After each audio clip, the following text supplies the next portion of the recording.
अस्सलाम वालेकुम रहमतुल्लाहि व बरकातहू। जीअं त अॼु असांजो सबक़ु टियों पढ़ंदासीं। असांजो सिंधी पहिरियों किताब ऐं जेके लीडर बि असां चवंदा आहियूं उनजो टियों सबक़ु असांजो आहे। सबक़ु टियों असांजो नबी सगोरो सल्लल्लाहु अलैहि वसल्लम। असांजे प्यारे नबी सगोरे जो नालो हज़रत मोहम्मद सल्लल्लाहु अलैहि वसल्लम आहे। पाण सगोरा अल्लाह साईं जा आख़िरी नबी आहिनि। पाण मके शरीफ़ में जावा संदन वालिद जो नालो हज़रत अब्दुल्ला ऐं अमर जो नालो हज़रत बीबी आमना आहे। पाण सगोरा नंढे हूंदे खां ई सुलक्षणा सचार ऐं ईमानदार हुआ। अल्लाह साईं मथन क़ुरान शरीफ़ लाथो। क़ुरान शरीफ़ अल्लाह साईं जो आख़िरी किताब आहे। पाण सगोरन फरमायो त अल्लाह हिकु आहे। निमाज़ पढ़ो, माउ पीउ जो चयो मञो, वॾनि जो अदब करियो, नंढनि सां प्यार करियो, पाड़े वारनि सां सुठा हलो, इल्मु पिरायो ऐं सच ॻाल्हायो। हीअ असांजो सबक़ु टियों आहे जेको असांजो सबक़ु आहे। उन खां पोइ असांजी मश्क शुरू थींदी आहे, उहा मश्क कंदासीं। असांजो पहिरियों पोर्शन हूंदो आहे ॾुखियलु लफ़्ज़नि जी माना। ये ॾुखिया लफ़्ज़ आहिनि। जीअं असां नबी आहे, नबी जी माना आहे पैगंबर, सुलक्षणा सुठनि लछणनि वारा, सचार माना सच ॻाल्हाईंदड़, लाथो नाज़ुल कयो, अदब माना इख़लाक़ सां पेश अचणु। उन मश्क आहे, उन में सवाल आहिनि। तव्हांजी किताब खोलींदो सवाल आहिनि।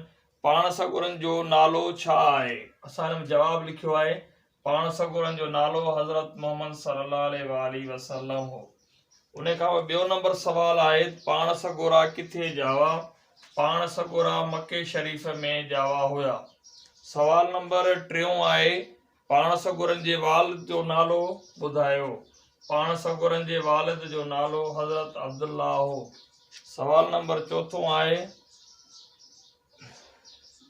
पाण सगोरनि जी अमड़ जो नालो ॿुधायो। त पाण सगोरनि जी अमड़ जो नालो हज़रत बीबी आमना हो। उन खां पोइ असां वटि सवाल आहे त पढ़ो ऐं लिखो। कुझु लफ़्ज़ जेके आहिनि सबक़ में ॾिनल आहिनि जेके पढ़ण ऐं लिखण लाइ। हिन खां नबी आहे, क़ुरान, सुलक्षणा, सचार, इल्मु ऐं आख़िरी। सवाल आहे त नवां लफ़्ज़ ठाहियो। जीअं हिकिड़ो मिसाल ॾिनल आहे वॾो मां वॾा। ही नवां लफ़्ज़ जेके ठहनि था उहो वॾो माना हिकिड़ो वॾो आहे, हिते माना ॿ या ॿिनि खां वधीक आहिनि। मतिलबु त अहिड़ो अखर आहे जेको जमो ॾांहुं इशारो करे थो। असां जमो ठाहे मेवो, मेवा, ठीकु आहे, घोड़ो, घोड़ा, नालो, नाला, ठीकु आहे, सुठो, सुठा, अदो, अदा, सचो, सचा। उन खां पोइ ॿियो असांजो सवाल आहे अखरनि खे जोड़े लफ़्ज़ ठाहियो। असां वटि अखर आहे जी जिब आहे, अल्फ़ अख आहे, वाह वाढो आहे, अल्फ़ अख आहे। गॾाईंदासीं छा थींदो? जावा, सीन सीटी गे गऊं, वाह वाढो, रे रेल, अल्फ़ अख खे गॾाईंदासीं थींदो सगोरा। अहिड़े नमूने सां असांखे अखर ठाहिणा आहिनि। पोइ फानूस आहे, रे रेला, मी मसा, अल्फ़ अख, यको, वाह वाढो, गॾाईंदासीं थींदो फरमायो। उन खां पोइ आहे काफ़ कुतो ते तारो, अल्फ़ अख, बेबदक, गॾाईंदासीं थींदो किताब।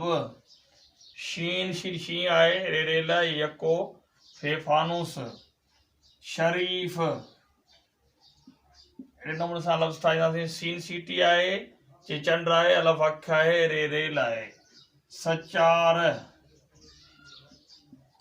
उन खां पोइ आहे वाह वाढो आहे, अल्फ़ अख, लाम लकुण, दाल दर, वालिद, अल्फ़ अख, मी मस, ड़े माड़ी, अमड़। उन खां पोइ असांजो अखर आहे पे पग, अल्फ़ अख, ऋण वण, पाण। उन खां पोइ नथ आहे, बेबदक आहे, यको आहे, गॾाईंदासीं लफ़्ज़ ठहंदो नबी। उन खां ॿियो असांजो सवाल आहे शुरूआती अखर बदिलाए लफ़्ज़ ठाहियो। जे मिसाल सां ॾिनो वियो आहे सच। सच जो आॾो वारो सीन खे मटाए अलिफ रखियोसीं, लफ़्ज़ ठही वियो अच। अहिड़े नमूने सां असांखे लफ़्ज़ जेके से आॾो वारा मटाइणा आहिनि। पहिरियों असांजो लफ़्ज़ आहे जा वा, त असां आॾो वारे लफ़्ज़ पे पग विझंदासीं त थी वेंदो पा वा। पोइ इल्मु आहे त इन जी जॻह ते असीं काफ़ कलम खे लिखंदासीं, थी वेंदो कलम। पोइ आहे मञो, मञो जी जॻह ते असां मीम अस जे वाठो लिखंदासीं, थी वेंदो लफ़्ज़ मञो। हलो जी जॻह ते हलो लिखियलु आहे, हे हाथी जी जॻह ते खट लिखंदासीं, थी वेंदो खिलो। पोइ आहे पिरायो, पिराए पे पग जी जॻह ते काफ़ कुतो असां रखंदासीं, थी वेंदो किरायो। पोइ लिखंदासीं हे लफ़्ज़ आहे पाड़े, पाड़े पे पग जी जॻह ते सीटी लिखंदासीं, हे लफ़्ज़ थी वेंदो साड़े। अहिड़े नमूने सां तव्हांजी एक्सरसाइज़ आहे, उन एक्सरसाइज़ खे हल कयो। हिन में को बि सवाल हुजे ज़रूरु तव्हां असांखे कमेंट कयो।